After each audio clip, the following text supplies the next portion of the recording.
நீண்ட இரவு ஷிஃப்ட்க்கு பிறகு நர்ஸ் லக்ஷ்மி தன் பைக்ல கச்சிபோலி ஹைவேல காலை 3:30 மணிக்கு பயணம் செய்கிறாள். பனிமூட்டம், லேசான தூறல் மற்றும் ஏறக்குறைய காலியான சாலை. தொலைவில் மூடுபனி வழியாக ஒளிரும் ஒரு சிவப்பு பல்ப் அவளுக்கு தெரிகிறது.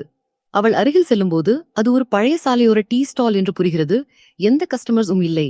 கவுண்டருக்கு பின்னால் ஒரு வயதான மனிதர் மட்டுமே நிற்கிறார். அங்கிள், ஒரு ஸ்ட்ராங் டீ என்று அவள் சொல்கிறாள். அவரது முகம் முழுவதும் நிழலில் மறைந்துள்ளது. ஆனால் அவரது இயற்கைக்கு மாறான நீண்ட விரல்கள் பிரகாசமான மஞ்சள் நிற டீ கிளாஸ் ஐ பிடித்துள்ளன. லக்ஷ்மி அதை எடுக்க கவுண்டர் மேல் முன்னோக்கி சாய்கிறாள். சிவப்பு பல்பு வெளிச்சம் அவளது கழுத்து பகுதி தெரியும். நைட் ட்ரெஸ் மேலும் அவருக்கு பின்னால் உள்ள மிரர்ல அவள் முகத்திலும் பிரகாசிக்கிறது. பிரதிபலிப்பில் அவளது பற்கள் லேசாக மஞ்சளாக தெரிகின்றன. ஆனால் அது வெளிச்சத்தின் காரணமாக மட்டுமே என்று அவள் நினைக்கிறாள். முதல் மடக்கை குடிக்கிறாள். டீ சாதாரணத்தை விட மிக சூடாக இருந்து அவள் நாக்கை சுடுகிறது. வயதான மனிதர் மெதுவாக பேசுகிறார். இந்த டீ தான் உன் கடைசி ரைட் மகளே. பயந்து லக்ஷ்மி அவளுடைய பைக்கு திரும்பி ஓடுகிறாள். அவள் த்ராட்டில் ஐ திருப்புவதற்கு முன்பே என்ஜின் தானாகவே ரெவ் ஆகிறது. ஸ்பீடோமீட்டர் 80-120 என குதிக்கிறது. ரியர் வியூ மிரர் திடீரென்று அவள் ஒரு பெண்ணை வெள்ளை SERE ஈழல் மூடுபனியில் மிதப்பதை பார்க்கிறாள். பாதி உருகிய முகம், நீண்ட முடி காற்றில் அடித்துக்கொண்டு அவளை நோக்கி பதற்றத்துடன் கையசைக்கிறாள். ஹேண்டில் பார்லில் இருக்கும் டீ கிளாஸ் அசைந்து மஞ்சள் துளிகளை சாலையில் சிதறுகிறது. லக்ஷ்மி பிரேக்ஸ் ஐ அழுத்துகிறாள்.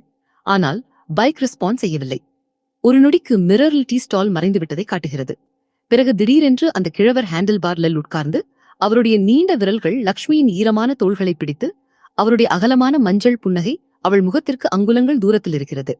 இந்த சாலையில் ஆக்சிடென்டில் மரணமடைந்த எல்லோரும் யாருடன் அவர்களின் கடைசி டீயை குடிக்கிறார்கள் என்று உனக்கு தெரியுமா என்று அவர் கேட்கிறார். லக்ஷ்மி ஒரு அலறலை விடுகிறாள் மற்றும் அந்த கத்தல் அவள் பெட்ரூம்ல தொடர்கிறது. அவள் தன் ஹைதராபாத் பிளாட்ல வியர்வையில் நனைந்து 2 கைகளும் காற்றில் உறைந்து இன்னும் கிளாஸ் பிடித்திருப்பது போல் எழுகிறாள். அவள் டேபிள்ல இருக்கும் டிஜிட்டல் கிளாக் 3:30 நின்று செகண்ட்ஸ் நகராமல் இருக்கிறது. அடுத்த நாள் அவள் ஹாஸ்பிட்டல்ல இந்த ஸ்டோரி ஐ சொல்லும்போது அவள் காலீக்ஸ் குழப்பமாக பார்க்கிறார்கள். அந்த இடத்தில் 20 வருடங்களாக எந்த டீ ஸ்டால் இல்லை. அவர்களில் ஒருவர் சொல்கிறார், வெறும் ஒரு பழைய ஆக்சிடென்ட் ஸ்பாட் மட்டும்தான். ஒரு நொடிக்கு அவர்களுக்கு பின்னால் உள்ள காரிடார் வால்ல ஒரு சிறிய ஸ்டால் இன் நிழலும் மின்னும் சிவப்பு பல்பும் தெரிகிறது. கடைசி காட்சி லக்ஷ்மி முகத்தில் முடிகிறது. அவள் ஒரு பதற்றமான புன்னகையை தருகிறாள். அது மெதுவாக அந்த கிழவரின்